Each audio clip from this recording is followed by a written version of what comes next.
Make no mistake about it, an eraser is a student's best friend. Whether it's attached to the top of a pencil or on its own, only an eraser can quickly rub out an error. White erasers are made of flexible vinyl, while pink erasers are made of synthetic rubber.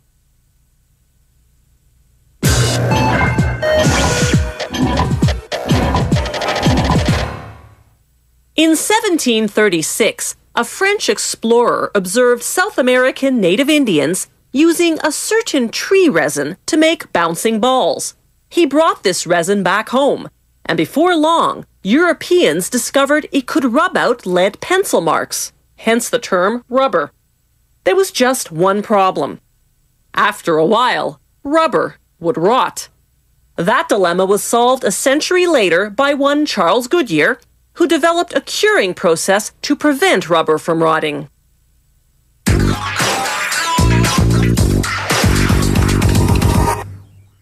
A lot of ingredients go into making a simple pink eraser.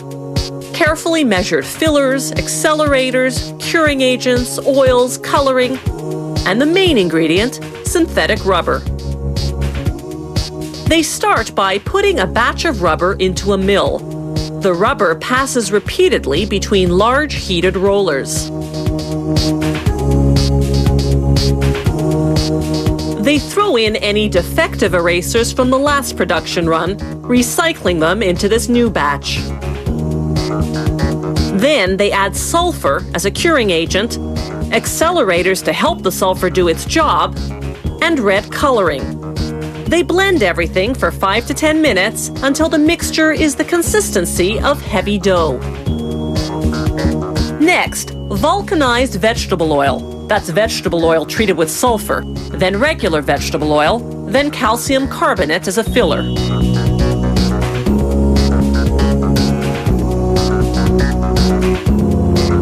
When the color and thickness are just right, workers remove the rubber, which by now is hot and soft as a result of all that milling. They leave it to cool and harden at room temperature for about half a day.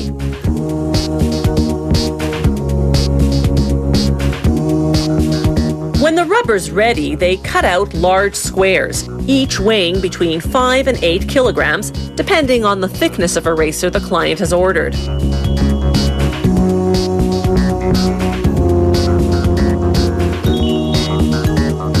The squares go into a steam-heated press to cure for about 20 minutes at 163 degrees Celsius. The pressure compacts the rubber, while the intense heat hardens it.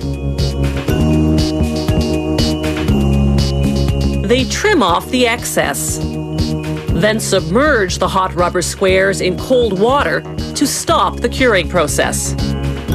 To make erasers that erase both lead and ink, they cut beveled strips from 2 batches of rubber, one pink and one blue.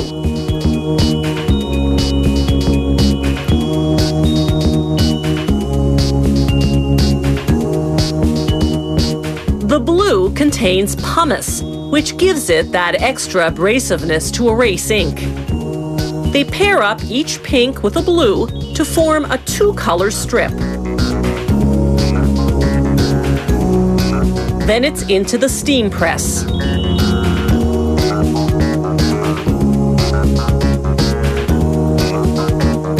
After 12 minutes, workers remove the trays, trim off the excess, and submerge the strips in cold water to stop the curing process.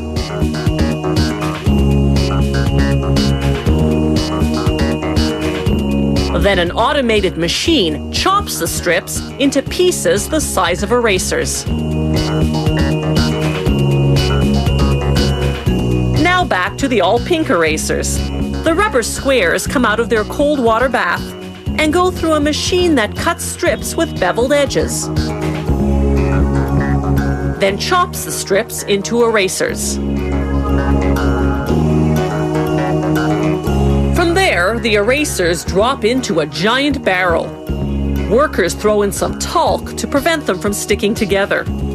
Then they set the barrel spinning for 3 to 5 hours. As the erasers tumble against each other, the abrasion rounds off their edges.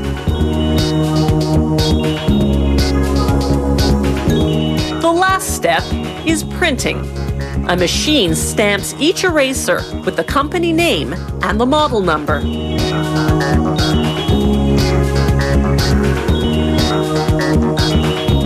It's not the rubber that gives the eraser the ability to erase, but rather the vulcanized vegetable oil that's in it. That's what makes the eraser crumble when rubbed on paper, taking away the pencil marks with it.